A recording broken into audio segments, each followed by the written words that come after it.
children was shot by a man in the left arm and was able to drive the children to the hospital. Calm down, man. Who shot Danny you? was shot in the back. 7-year-old Cheryl was shot twice from behind and died on the way to the hospital. Brenda Andrew seemed to have the perfect life, an example of the American dream in action. A stay-at-home mom and Sunday school teacher who married her high school sweetheart and had 2 children with. Everything seemed perfect, but by 40, a midlife crisis would turn her entire life upside down and lead to multiple affairs and an $800,000 life insurance scheme, as well as the murder of her husband. So often in these stories, we see some form of trauma or neglect in the early lives of the killers in question. And while that never excuses their actions, it helps us to create a foundation for future actions and failings. But in the case of Brenda Andrew, that simply isn't the case. You see, Brenda grew up in a small town in Oklahoma into a Christian home. They attended church regularly and seemed to be the epitome of the normal family. As a teen, Brenda was a baton twirler who never experimented in smoking or drinking. She rarely, if ever, attended any parties because of this. She was, by all accounts, a traditional good girl. Almost as if straight out of some cheesy movie, Brenda would go on to marry her high school sweetheart, Rob Andrew. She would go on to have a couple of kids and settle in as the typical stay-at-home mom, who also worked as a local Sunday school teacher. But everything would change as she hit 40, and a midlife crisis would overwhelm her, almost as if looking back and realizing that she missed out on having any sort of fun in her youth. During this period, Brenda was having multiple affairs with several men, one of which was not only a member of the church she attended, but also a fellow Sunday school teacher by the name of James Pavatt.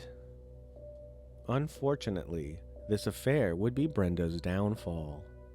You see, Pavatt, aside from being a Sunday school teacher, was also a life insurance agent. On top of this, he and his wife were friends of the family and even spent time with their children. It was this close relationship that led Pavatt to selling Brenda's husband an $800,000 life insurance policy. During all of this, Brenda and Pavatt were engaged in their affair and had decided to leave their respective spouses for each other. Pavatt would divorce his wife the summer of 2001, with Brenda following suit sometime that September. But the new couple couldn't simply move on, as Rob would later find out that the brake lines in his vehicle were severed that October after being notified of emergency by his wife. He discovered the issue before making his way out and alerted police before an accident could take place. It was then when Rob became concerned that his wife might somehow be involved because of the recent divorce and the strangely timed emergency call. So, Andrew went to Pavatt in order to have Brenda removed as a beneficiary on his policy. But Pavatt would lie to Rob and tell him that it would be impossible to remove Brenda because she was the quote-unquote owner of the policy and that he had no control over where that money went. This was not the case and was simply a ploy by Pavatt to cover for Brenda.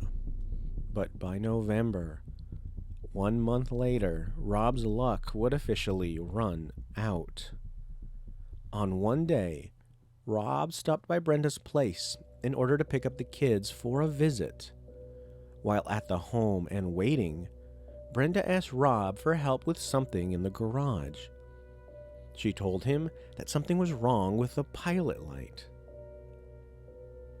Rob agreed to go check it out, and shortly after entering the garage, Rob would be dead. Brenda would call 911 and tell the dispatcher that her husband had been shot and that she was wounded by two masked strangers that had broken into their garage. But shortly after the murder, a number of issues arose that quickly cast doubt on Brenda and exposed her as the possible murderer. You see, hospital staff noted that Brenda was uncharacteristically calm for someone who had just suffered a tragic event right in front of her eyes. Her children were also found unharmed in a bedroom that had apparently had the television volume set incredibly high so as not to hear the gunshot. Brenda's report of two masked men also fell flat for investigators. You see, Rob had been shot twice by 16-gauge shotgun shells. This is important as Rob owned a shotgun but told friends that Brenda had refused to let him take it with him after they had divorced. The shotgun in question was not recovered at the home, and further digging revealed that a witness had seen Brenda at a site near the home often used for target practice. They saw her only days before the murder, and that he later found several shotgun shells at the site when inspecting. Brenda had also told police that the second man shot her when she tried to help her ex-husband from some distance away. Unfortunately, this did not match with forensics, which discovered that Brenda had been shot and grazed by a .22 caliber rifle from very close range. What's worse, records indicated that Pavatt had purchased a gun of the same caliber only 1 week before.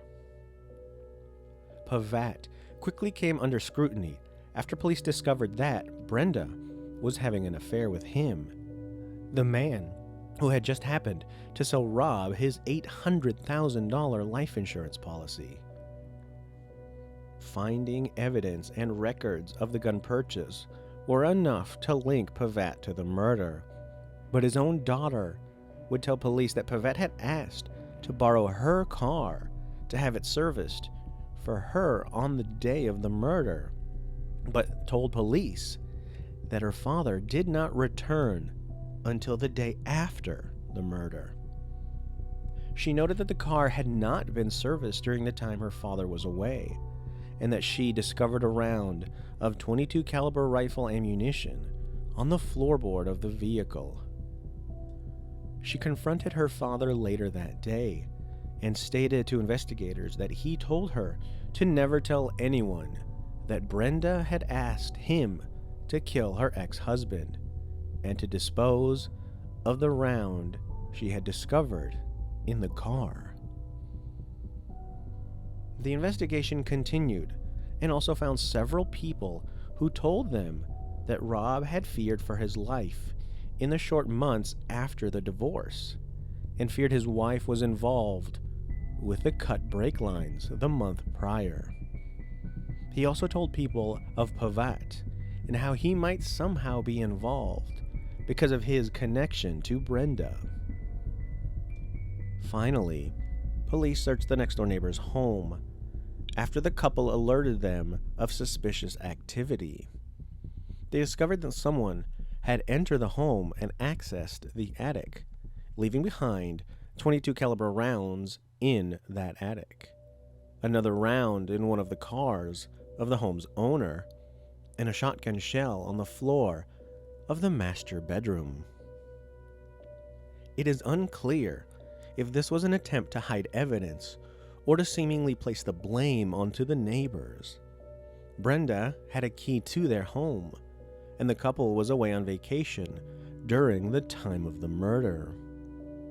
There were no signs of forced entry, leading police to suspect Brenda, as she was the only one with a key. By this point in the investigation, there was enough evidence to charge Brenda and Pavatt with murder.